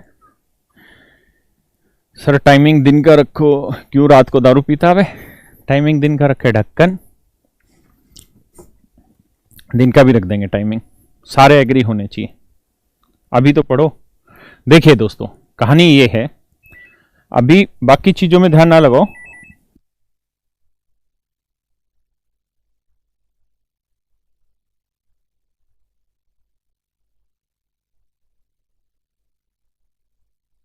देखिए दोस्तों, आप धीरे धीरे, आज चूंकि आप बेसिक पढ़ने लग रहे हैं, तो 1-2 क्लासों के बाद आपको धीरे धीरे एहसास होने लग जाएगा कि कहां के बाद डाउट, मतलब कहां के बाद रिमाइंडर 0 आना स्टार्ट हो जाएगा।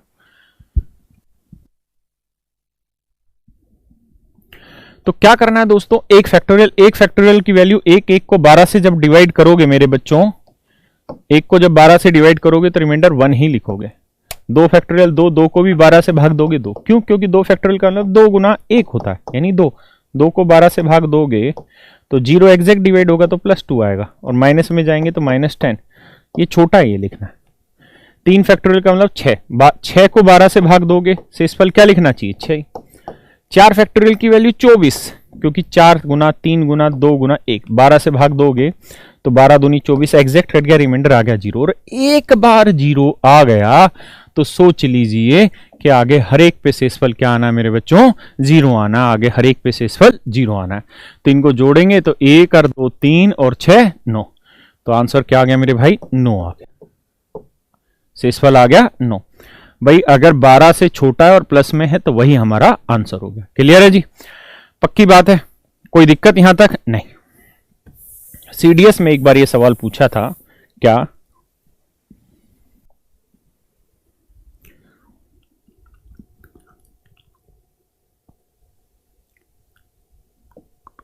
1 factorial, 2 factorial, 3 factorial, 4 factorial,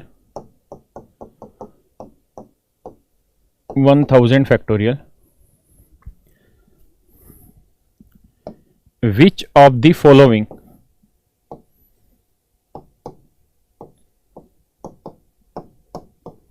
wing will exactly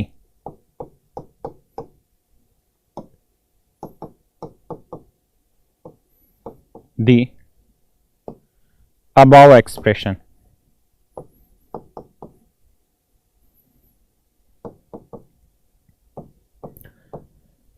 option दे रखे थे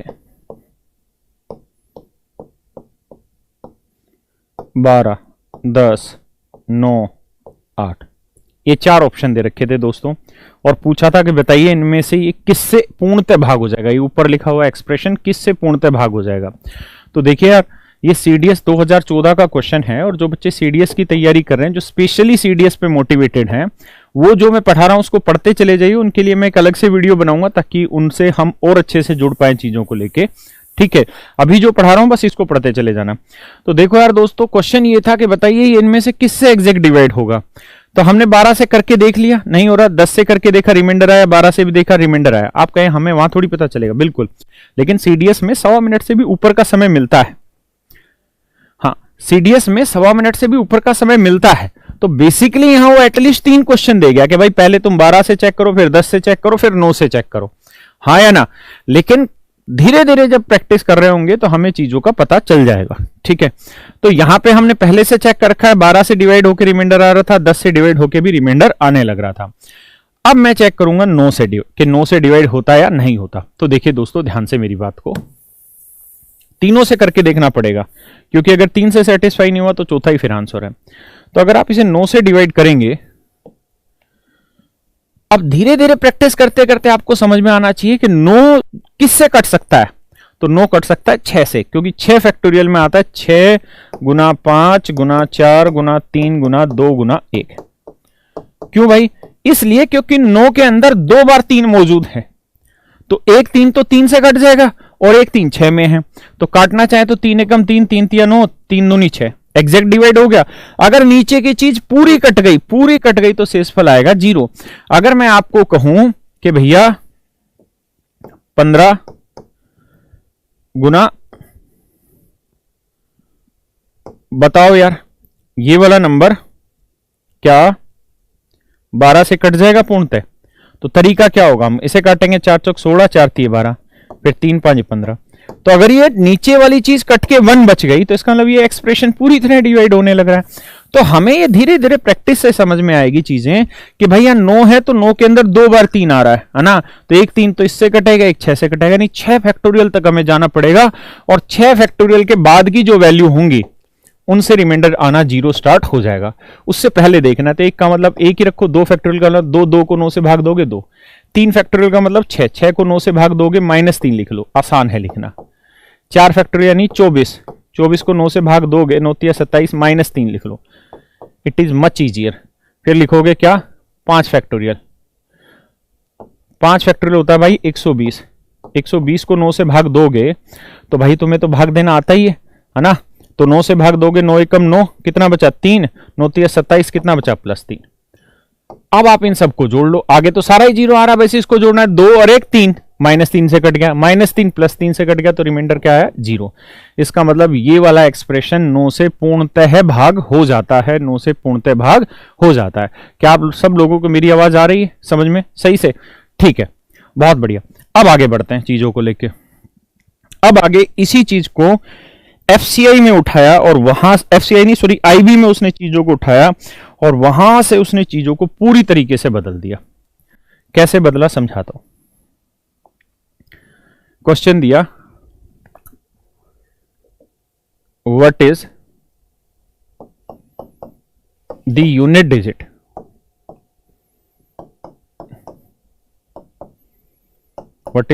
डिजिट ऑफ बिलो एक्सप्रेशन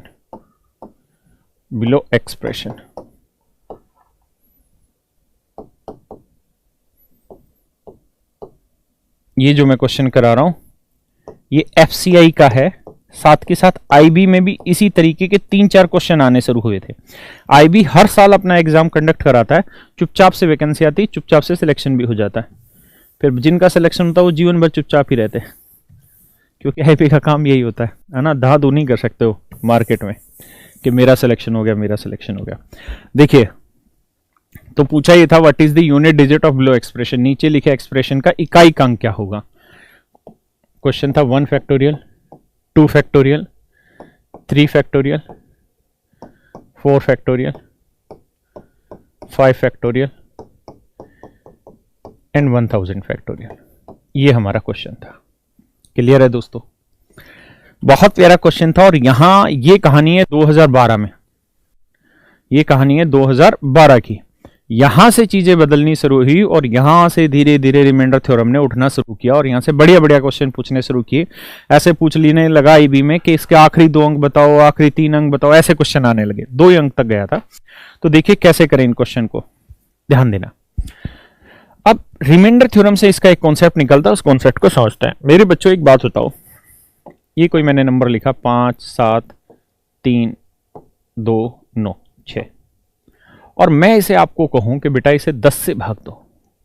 किससे भाग दो? 10 से भाग दो। और 10 से भाग देके शेषफल बताओ क्या आएगा। 10 से भाग देके शेषफल बताइए क्या आएगा।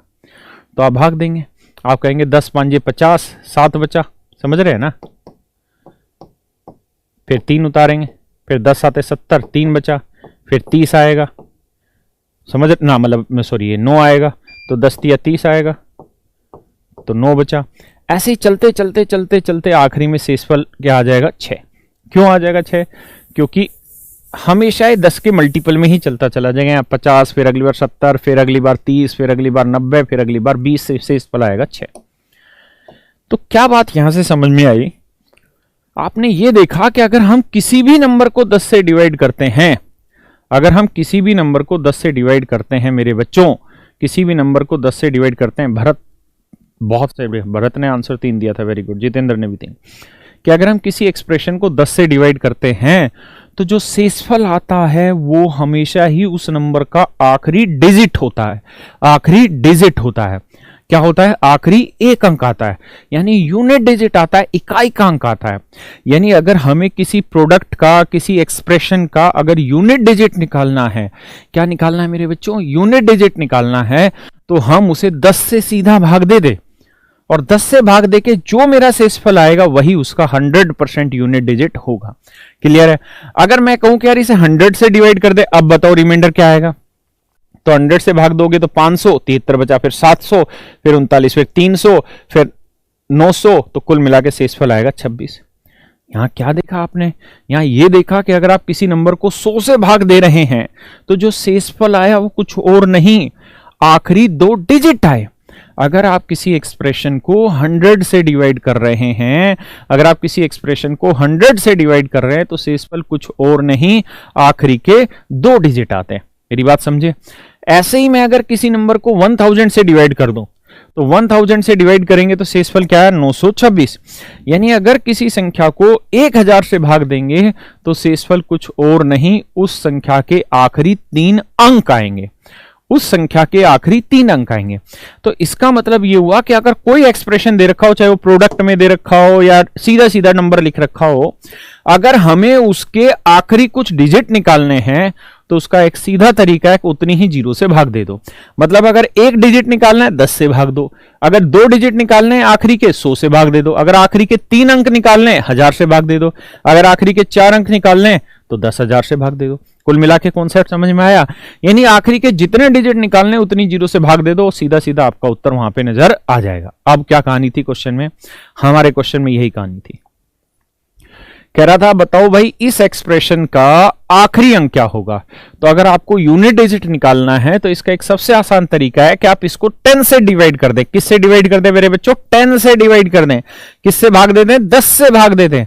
और 10 से भाग कर कर जो आपका शेषफल आएगा, जो आपका शेषफल आएगा वही इसका यूनिट डिजिट होगा, वही इसका यूनिट डिजिट होगा।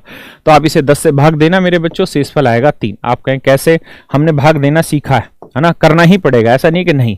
जैसे यहीं पे यही क्वेश्चन सबसे पहले मैंने कराया था, 1 2 3 4 5 फैक्टोरियल और 1000 तक को अगर 10 से भाग दें तो शेषफल क्या आया? 3। तो यहां मैं समझा चुका हूं 3 कैसे है। ठीक है, तो मेरा यहां पे अर्थ ये था सिर्फ बताने का कि कुल मिला के अगर आपको यूनिट डिजिट निकालना है, यूनिट डिजिट का मतलब आखिरी एक अंक निकालना है, तो उस एक्सप्रेशन को 10 से भाग दे दो, जो शेषफल आएगा वही डायरेक्ट आपका रिमाइंडर आएगा ना, जो रिमाइंडर आएगा वही आपका डायरेक्ट यूनिट डिजिट होगा। क्लियर है? अब मेरे बच्चों यहां से चीजों ने उठना शुरू किया और नई नई चीजें बनानी शुरू की। आईबी ने फिर और धुआंधार क्वेश्चन यहां से उठाए, वो भी समझते हैं। कदी हंस भी लिया कर। आईबी ने क्वेश्चन उठाया, शुरुआत में बहुत बेसिक सा क्वेश्चन लिया। देखिए कोई भी चीज आती है ना तो एसएससी का हमेशा से ट्रेंड रहा है, एसएससी या किसी भी जनरल कंपटीशन का, कि 1 से 1.5 साल जितने भी एग्जाम होते हैं ना, फिर उससे रिलेटेड सारे जितने भी कॉन्सेप्ट होते हैं उन सब पे क्वेश्चन डाल देते हैं। तो आईबी में सबसे स्टार्टिंग में क्वेश्चन आया इस तरीके का, 2099 गुना 103 या 107।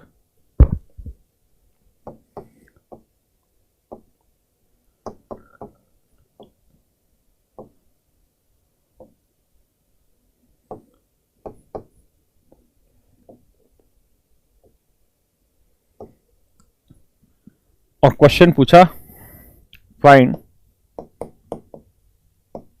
द लास्ट 2 डिजिट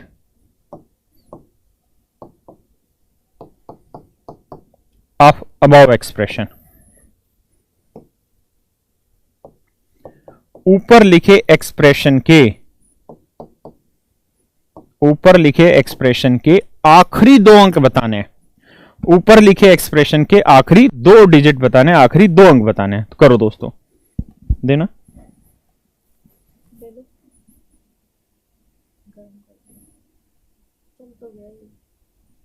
क्या कैमरा पहले ही नहीं चल रहा था?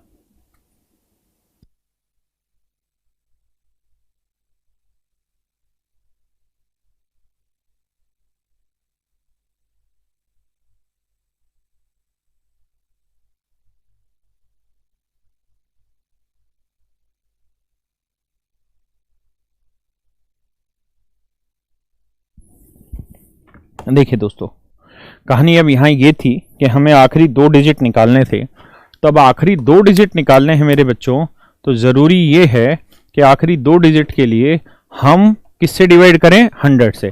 और 100 से डिवाइड करके जो शेषफल आएगा वही हमारे आखिरी दो अंक आएंगे। क्लियर है दोस्तों? तो 100 से डिवाइड किया। अब आप जानते हैं यार, 100 से कोई नंबर कब भाग होगा? 100 से कोई नंबर तभी डिवाइड होगा जब आखिरी के दो अंक जीरो होंगे, है ना। 100 से कोई संख्या तभी भाग होती है जब उसके आखिरी दो अंक जीरो हो। तो ये बताओ, आखिरी दो अंक जीरो हो, जीरो जीरो हो, तो जीरो जीरो से कितना छोटा है? -1, है ना। समझ रहे हो ना भाई? 2099 है, तो यहां मैं जीरो जीरो लाऊंगा तो यहां 1 आ जाएगा, यानी 2100 से कितना छोटा है? 1। समझ रहे हैं ना? 100 से या तो ढक्कन हो तुम तो यार, या तो 2100 एग्जैक्ट डिवाइड होगा या 2000 एग्जैक्ट डिवाइड होगा। हमें छोटा से इस पर लिखना होता है, तो इसके आसपास 2100 हुआ, यानी आखिरी के दो जीरो। तो ऐसे ही यहां दो जीरो लेंगे तो 7 आ जाएगा, 7। यहां दो जीरो लेंगे -2, दो जीरो मतलब 100। यहां 900 तो +1, यहां 200 एग्जैक्ट होगा तो +3। अब भाई इनकी सबकी कर लो गुना। तो गुना करेंगे तो 1 7 7, 7 दूनी 14, 14 एकम 14, 14 3 42। अब माइनस प्लस चेक कर लेते हैं। तो यहां पे माइनस, यहां माइनस, माइनस माइनस प्लस आ गया, तो इसका मतलब आंसर आया 42।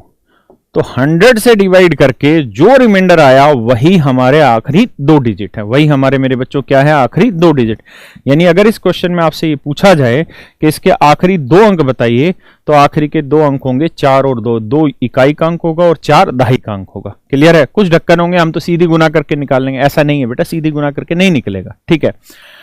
तो भाई बात यह है कि अगर मान लो इसका आंसर गलती से ऐसा होता कि 5 आ जाता, मान लेते हैं 5 आ जाता, तो आखिरी दो अंक क्या होते? तो अगर ऐसी स्थिति होती तो आखिरी दो अंक फिर हम लिखते 05।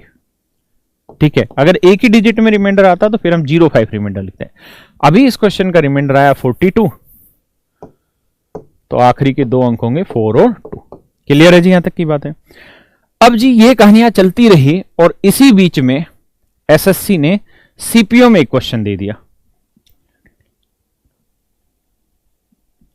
क्या क्वेश्चन दे दिया जी?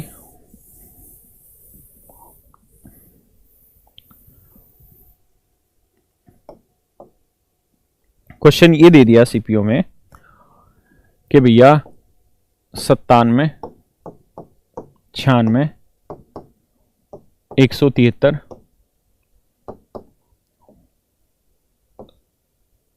27, 51, कहा कि इसके आखिरी दो डिजिट बताइए। Find last two digit.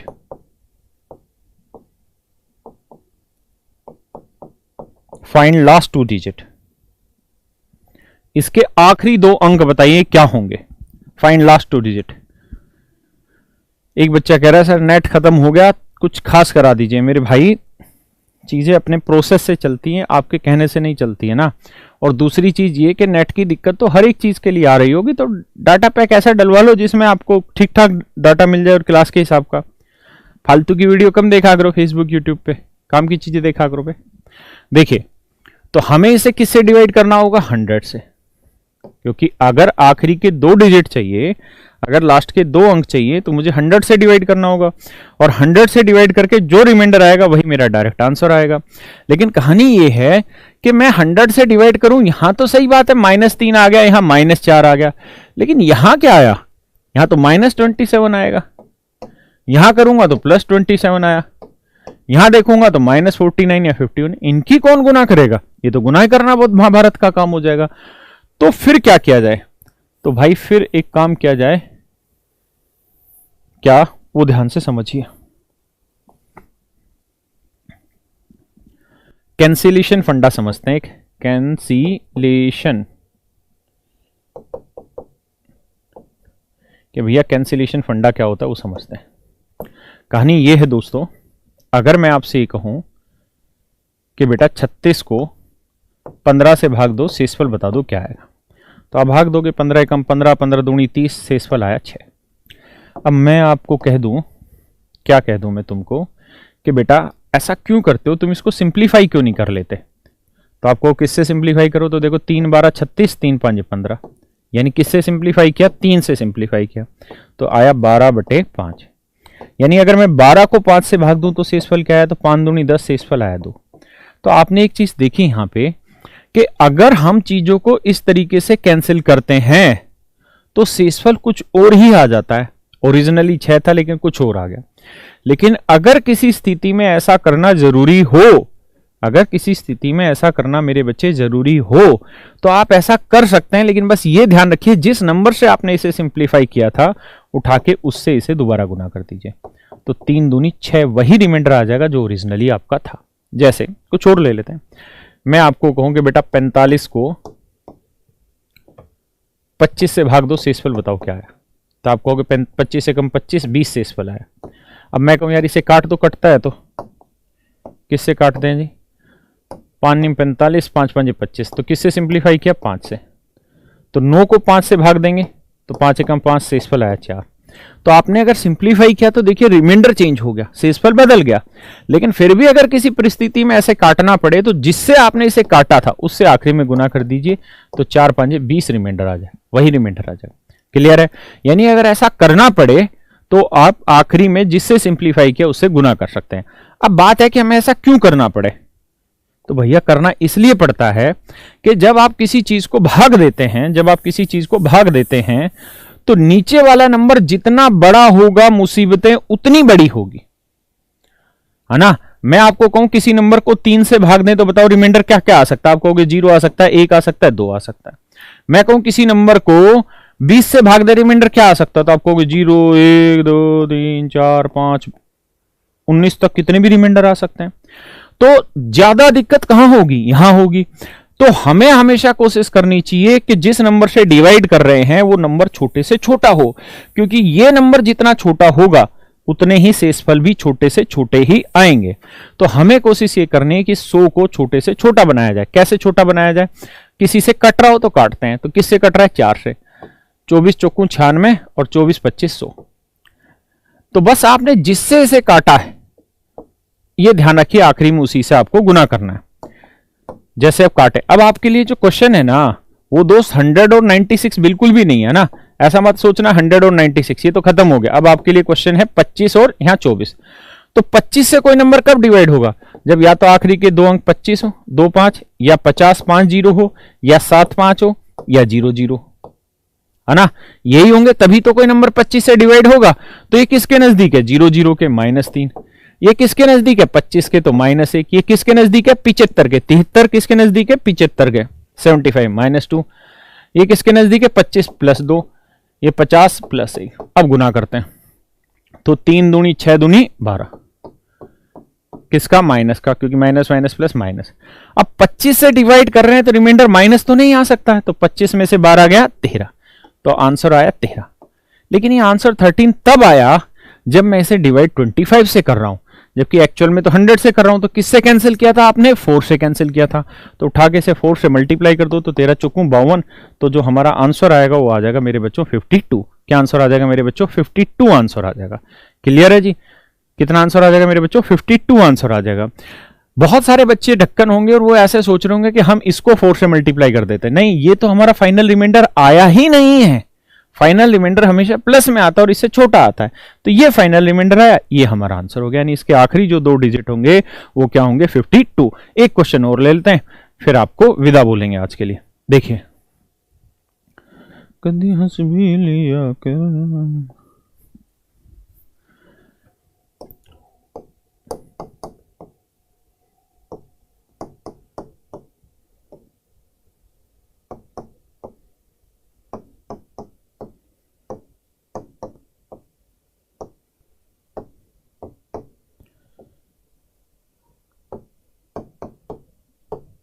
Question ये है कि फाइंड लास्ट 2 डिजिट, कि भैया जो ऊपर एक्सप्रेशन लिखा हुआ है इसके आखिरी 2 अंक बताइए। कितने अंक बताइए? आखिरी 2 अंक बताइए। और ये ध्यान रखिए, एग्जाम का उद्देश्य किसी भी हालत में कैलकुलेशन नहीं है ना, किसी भी हालत में कैलकुलेशन नहीं है, तो आसान चीजें पूछेगा। विल्सन थ्योरम क्या है पुनीत? भाई विल्सन थ्योरम मैंने बता दिया, जितनी थी उतनी, ठीक है, उसको डिटेल जानने की हमें अभी जरूरत नहीं है। देखिए यार दोस्तों, अब हमें इसके आखिरी 2 अंक निकालने हैं, तो हमें किससे भाग देना चाहिए? 100 से। आप ये मान लो कि इसे छोटा करवाएगा ही करवाएगा, अगर इसे छोटा नहीं कराएगा तो उसको मजा ही नहीं आएगा, मतलब टाइम लगवा देगा।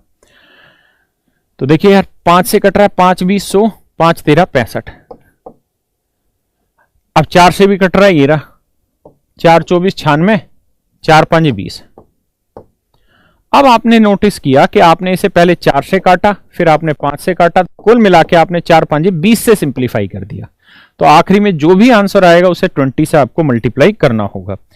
अब आप क्या करिए, अब आप ये देख लीजिए क्वेश्चन में, क्या देख लीजिए भाई, कि आपके लिए क्वेश्चन अब 100 नहीं बचा या ना 20 बचा, ना यहां 65 बचा, ना यहां पे 96 बचा। अब यहां 24 बचा, वहां 13 बचा, यहां 5 बचा। अब ये बताइए 5 से कोई नंबर कब डिवाइड होगा? तो 5 से कोई नंबर तब डिवाइड होगा जब या तो आखिरी में 0 आए या 5 आए, और तो कोई तरीका ही नहीं है। ठीक है भाई, तो 5 से भाग दोगे क्या लिखोगे? -2 लिख सकते हो या +3 लिख सकते हो, जो मर्जी। 5 से भाग दोगे 0 0 -1 आ जाएगा। 5 से भाग दोगे -2 लिख दो, 5 से भाग दोगे +1 लिख दो, 5 से भाग दो -1 लिख दो, 5 से भाग दो +1 लिख दो, 5 से भाग दो -1 लिख दो, 5 से भाग दो -1 लिख दो। एक बार चेक करो कोई गलती तो नहीं हो। 2 -1 -2 +1 -1 +1 -1 -1। अब इनकी गुना कर लो यार, तो इनकी गुना करोगे तो 2 दूनी 4। अब देखो प्लस में आया minus, minus minus plus, minus minus plus, minus minus plus, 2 2 2 plus, तो 4 हमारा आंसर हो गया। लेकिन 4 आंसर तब है जब हमने इसे 5 से डिवाइड किया, जबकि एक्चुअल में हमने इसे डिवाइड किससे किया था? 100 से। तो जिससे सिंप्लीफाई किया था उससे आखिरी में से मल्टीप्लाई करो, तो 4 है, तो 4 को 20 से मल्टीप्लाई करेंगे, यानी मेरे बच्चों इसके आखिरी 2 अंक होंगे 0 और 8। क्लियर है जी? यहां तक की बात है। तो आज के लिए इतना ही रखते हैं, कल मिलते हैं दोस्तों, ठीक है? कल इससे आगे बढ़ेंगे, और जितनी चीजें मैंने, सर कमेंट्स आ रहे हैं, खुशी बिल्कुल आ रहे हैं बेटा, कमेंट खुशी, और खुश रहा कर तू भी खुशी, ठीक है? तो कमेंट आ रहे हैं, सबके पढ़ भी रहे हैं, और कल हम इससे आगे बढ़ेंगे। उम्मीद है इतनी बातें आपको समझ आई होंगी, तो घर पे बैठ के इतनी चीजों को करिए तैयार। बाय। कप्तान कर दे बेटा बन।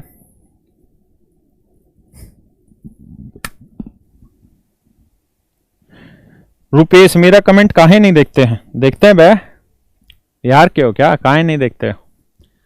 कोरोना चल रहा है? नहीं, कोई कोरोना नहीं भाई मुझे।